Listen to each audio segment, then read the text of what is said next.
আসসালামু আলাইকুম। আমি প্রবাসী মোহাম্মদ রানা। দীর্ঘ 11 বছর প্রবাস জীবনের সমস্ত জমানো টাকা পয়সা সম্পদ বিক্রি করে আমার প্রাণপ্রিয়তম আমাকে ছেড়ে, আমার একটা বাচ্চা ছেড়ে আমার বুকে লাথি মেরে অন্য একজনের হাত ধরে চলে যায়। এই দুঃখ, এই কষ্ট আমি কাকে দেখাবো? 11 বছর আগে আমি সৌদি আরব থেকে ছুটিতে এসে পারিবারিকভাবে রিমাকে বিয়ে করি। পরিবারে আমার মানে আমি বিদেশে যাওয়ার 1 বছর পরে মারা যায় আমার মা। আমি 7 বছর প্রবাস করার পর দেশে 6 মাসের ছুটিতে এসে বিয়ে করি। আমরা 2 ভাই, 1 বোন আর বাবা। তেমন ঝামেলা নাই আমাদের পরিবারে। আমি প্রবাস থেকে এসে এক আত্মীয়র বাসায় দাওয়াত খেতে গিয়ে রিমাকে দেখি। রিমা খুব বেশি সুন্দরী না, শ্যামবর্ণের মধ্যে চেহারার মাধুর্য অনেক। আমি আমার পরিবারকে কথাটা জানাই। তখন আমার বাবা আর আপা মানা করে, বলে মেয়ে তেমন ভালো না, তুই অন্য মেয়ে দেখ। রিমা তখন কলেজে পড়তো, ইন্টারে পরীক্ষা দিয়েছে নাকি দিবে ঠিক মনে নেই। আমি আবার এসএসসি পাস। আমার আপা কোনো রকমের রাজি না, কারণ আপার ভাষ্য মতে আমি তার মা মরা ভাই, সে অনেক সুখী দেখতে চায় আমাকে। কিন্তু আমার জোরাজুরিতে আপা রাজি হয়। আর আমার কথা হলো, বিয়ের আগে মেয়েরা অনেক কিছু করে, সেটা দেখার বিষয় না। কম বয়স, উড়ন্ত মন, বহুত কিছু হয়। তাই বলে বিয়ের পর যে সে সংসারী হবে না এমন তো কোনো কথা নাই। আমাদের আর্থিক অবস্থা অনেক ভালো ছিল, তাদের তেমন একটা ভালো ছিল না। তার 2 ভাই বেকার, তার বাবা জাহাজে চাকরি করত।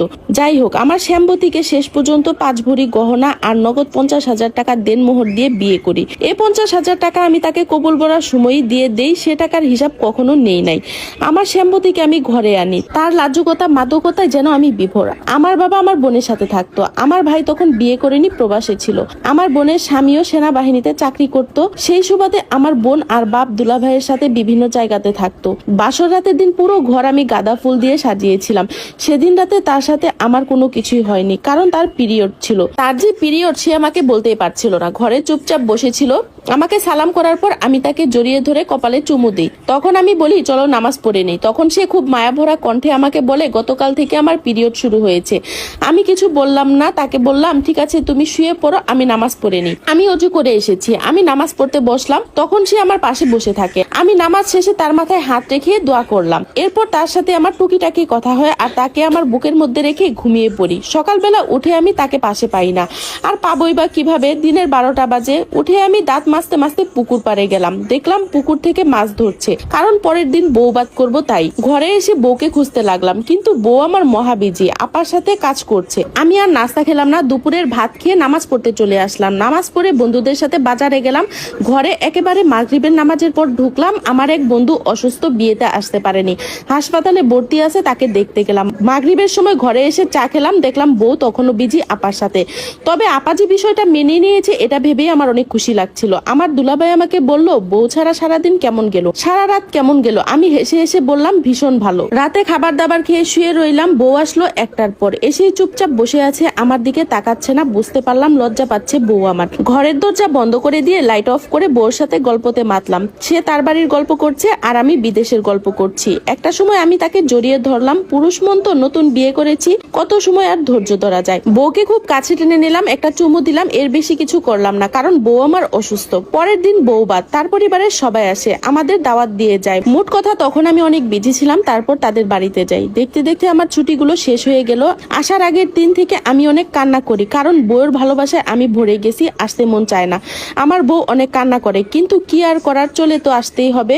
আসার আগে তার ভাইকে বললাম আমাদের বাড়িতে থাকেন, আর আমি আমার এক খালাকে দিয়ে আসলাম। খালা ঘরের সব কাজ করার জন্য। খালা বয়স্ক মানুষ, এত কিছু বোঝে না, কেউ নাই তার। আমার নানুর বাড়ির পাশেই তার বাড়ি। প্রবাসে আসার পর সুযোগ পেলে বউর সাথে কথা বলতাম, নিয়ম করে খোঁজ খবর নিতাম, যখন যা লাগে সব দিতাম। মাসে 10,000 টাকা করে দিতাম। ঘরে চাল কিনতে হতো না, কারণ আমাদের ধানের জমি ছিল। এছাড়া মাসের শেষের দিকে 5,000 করে দিতাম। তখন বউ আমার কনসিভ করে নাই। আমি আবার 2 বছর পরে দেশে যাই, বউর জন্য 3 ভরি গহনা নেই। এছাড়া তার যা যা লাগে সব নেই। আমি আমার শ্বশুর বাড়ির মানুষদের সাহায্য করতাম।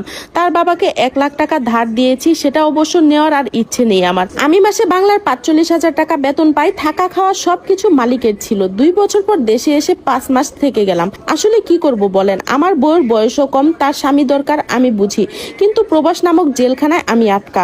আর আমি এসএসসি পাস করে দেশে তো 45,000 টাকা কামাতে পারবো না। আমি আসার পর আমার বোন আর বাবা আসে।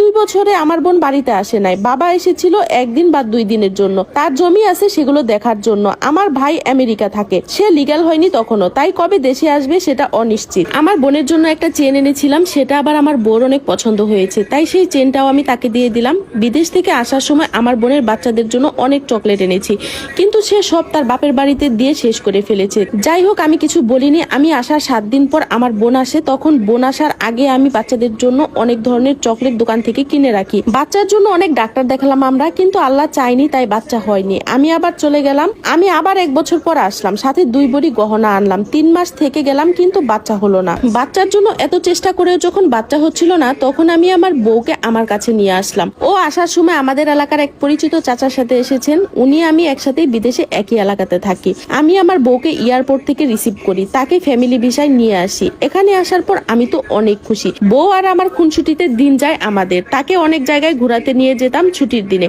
বাচ্চার জন্য অনেক চেষ্টা করেছি আমরা, কিন্তু হচ্ছিল না। এর মধ্যে আমি তার একটা বেকার ভাইকে নিজের টাকা খরচ করে দুবাইতে পাঠাই। সে যখন যা চাইতো আমার সাধ্য মতো দেওয়ার চেষ্টা করতাম।